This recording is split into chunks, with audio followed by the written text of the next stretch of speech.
चलिए अब बात करते हैं राज्यसभा चुनाव के दंगल की। तो एक और जहां कांग्रेस पार्टी एक्टिव नजर आ रही है, तो वहीं दूसरी ओर बीजेपी भी एक्टिव नजर आ रही है। भाजपा विधायकों की बाड़ेबंदी का आज तीसरा दिन है। जयपुर के देवी रतन रिजॉर्ट में जारी बाड़ेबंदी में आज कई सत्रों का आयोजन होगा। इससे पहले मंगलवार को 4 प्रमुख सत्र आयोजित हुए और राज्यसभा चुनाव में मतदान की प्रक्रिया समझाई गई। भाजपा विधायकों ने प्रशिक्षण शिविर यानी अभ्यास वर्ग की शुरुआत योग, प्राणायाम और व्यायाम से की।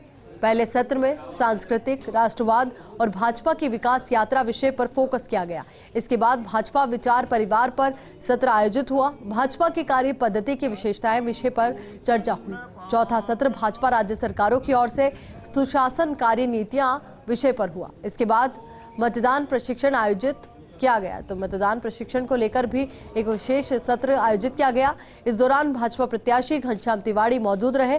वहीं भाजपा समर्थित निर्दलीय प्रत्याशी डॉक्टर सुभाष चंद्रा भी करीब 1 घंटे के लिए पहुंचे। उपनेता प्रतिपक्ष राजेंद्र राठौड़, प्रवक्ता रामलाल शर्मा और विधायक नरपत सिंह राजवी ने मीडिया से बातचीत करते हुए अपनी दोनों सीटों की जीत के प्रति आश्वस्त होकर जीत की दावेदारी की। तो वहीं आपको बता दें कि पूर्व सीएम वसुंधरा राजे ने मीडिया कर्मियों से बात की और उनके लिए टेंट लगवाने के लिए कहा है। एक और मीडिया कर्मी कड़ी धूप में रिपोर्टिंग कर रहे हैं और ऐसे में जब पूर्व सीएम वसुंधरा राजे ने रिपोर्टिंग करते हुए उन्हें देखा तो उन्होंने कहा कि उनके लिए कुछ व्यवस्था की जाएगी, टेंट उनके लिए लगवाया जाएगा। अभी तस्वीरें जरा आप देखिए, योग प्राणायाम करते हुए विधायक आपको नजर आ रहे हैं। भाजपा के अभ्यास वर्ग में आज राज्यसभा चुनाव प्रभारी नरेंद्र सिंह तोमर, प्रदेश प्रभारी और महामंत्री अरुण सिंह, केंद्रीय मंत्री अर्जुन राम मेघवाल, सुधांशु त्रिवेदी का भी पहुंचने का कार्यक्रम है। सुधांशु त्रिवेदी जयपुर एयरपोर्ट पहुंच चुके हैं। अब उसके बाद अब वो यहां पर बाड़ेबंदी में भी पहुंचेंगे। भाजपा विधायकों की बाड़ेबंदी के दूसरे दिन कई विधायक अनुपस्थित भी रहे। पूर्व विधानसभा अध्यक्ष कैलाश मेघवाल की अनुपस्थिति रही। हालांकि उन्होंने नेता प्रतिपक्ष गुलाबचंद कटारिया को अपनी अस्वस्थता का कारण बता दिया और 9 जून को बाड़ेबंदी में पहुंचने की बात कही।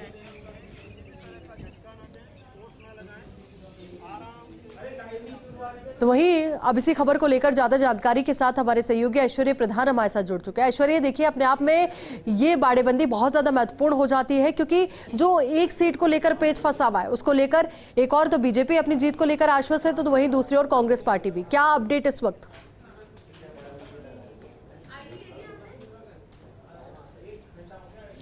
देखिए, अपडेट यह है कि भारतीय जनता पार्टी प्रदेश अध्यक्ष सतीश पूनिया यहां पहुंच गए हैं, अर्जुन मेघवाल यहां पहुंच गए हैं। हमने वो तस्वीरें भी दिखाई है। वसुंधरा राजे पहुंच गई है, वो तस्वीरें भी दिखाई है। और सुधांशु त्रिवेदी भी यहीं है। ये तमाम नेता आज यहीं पर है। अरुण सिंह है, वो दोपहर 1:30 बजे के बाद यहां पर पहुंचेंगे, यानी 1:15 बजे के आसपास वो जयपुर एयरपोर्ट पर पहुंचेंगे और उसके बाद वो सीधे इसी होटल पर आएंगे जिसके पास में हम खड़े हुए हैं और उनका भी एक सत्र होगा। वसुंधरा राजे का भी आज एक महत्वपूर्ण सत्र होने वाला है। तो ओवरऑल यही चल रहा है। लेकिन भारतीय जनता पार्टी जो कैंप है, उस कैंप के विधायकों को विश्वास है कि भारतीय जनता पार्टी प्रत्याशी, जो कि स्वाभाविक रूप से सबके सामने वोट हैं कि वो तो क्लियर कट जीत ही रहे हैं, लेकिन दूसरे प्रत्याशी जो कि भाजपा समर्थित निर्दलीय प्रत्याशी हैं डॉक्टर सुभाष चंद्रा, दोनों की विजय होगी, ऐसा मानकर भारतीय जनता पार्टी चल रही है।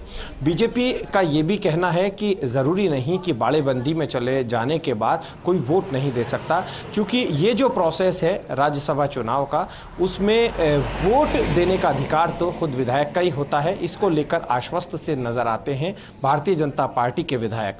बहरहाल सियासी रणनीति जो है किस तरीके की बनाई गई है, किस तरीके से सेंधमारी होगी, कौन अपनी अंतरात्मा को की आवाज को सुनेगा, ये देखने वाली बात होगी। लेकिन आज का दूसरा सत्र अब चल रहा है।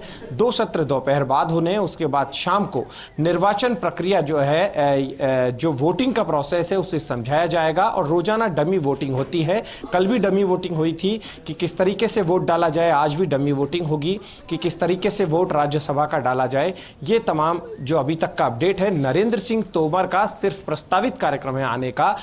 यदि वो आज आते हैं तो उनका संबोधन जो है वो कल होगा, वरना कल तो उनका आना लगभग निश्चित है। ऐश्वर्या, आज के सत्र में क्या कुछ खास रहने वाला है? क्योंकि एक तो आपने बताया कि प्रशिक्षण शिविर निश्चित तौर पर होगा कि वोटिंग किस तरीके से करनी है, और क्या कुछ है?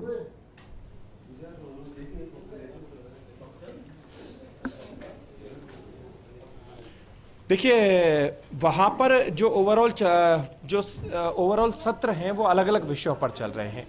भारतीय जनता पार्टी का इतिहास विषय हो, आपातकाल का विषय हो, प्रधानमंत्री नरेंद्र मोदी की जन कल्याणकारी योजनाओं के विषय हो, भाजपा सरकारों में किए गए कार्यों से रिलेटेड विषय हो, या फिर संसदीय परंपराओं का इतिहास है, ऐसे विषय हो, तमाम विषयों को लेकर अलग अलग सत्र हो रहे हैं। अलग अलग जो जानकार है, जिनके पास लंबा संसदीय अनुभव है या फिर संगठन का लंबा अनुभव है, उनके सत्र हो रहे हैं। वो अपने लिहाज से विधायकों को बातें समझा रहे हैं और एक ज्ञान जो है उसका आदान प्रदान हो रहा है। और उसके अलावा संवाद का कार्यक्रम भी है, आपसी संवाद भी चल रहा है और संवाद के जरिए कई चीजें सामने भी आती है, कई शंका समाधान है वो भी किए जाते हैं। लेकिन आज देखना होगा कि ओवरऑल शाम तक कितने विधायक यहाँ पर पहुंचते हैं।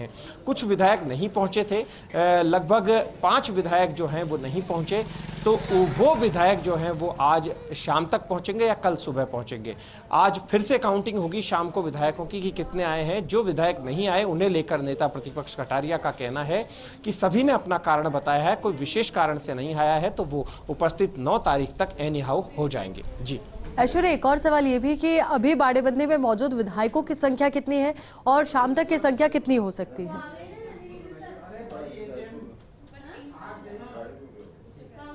देखिए, 71 विधायक हैं, जिनमें कैलाश मेघवाल है वो नहीं आए हैं, वो उनका कल आने का कार्यक्रम है।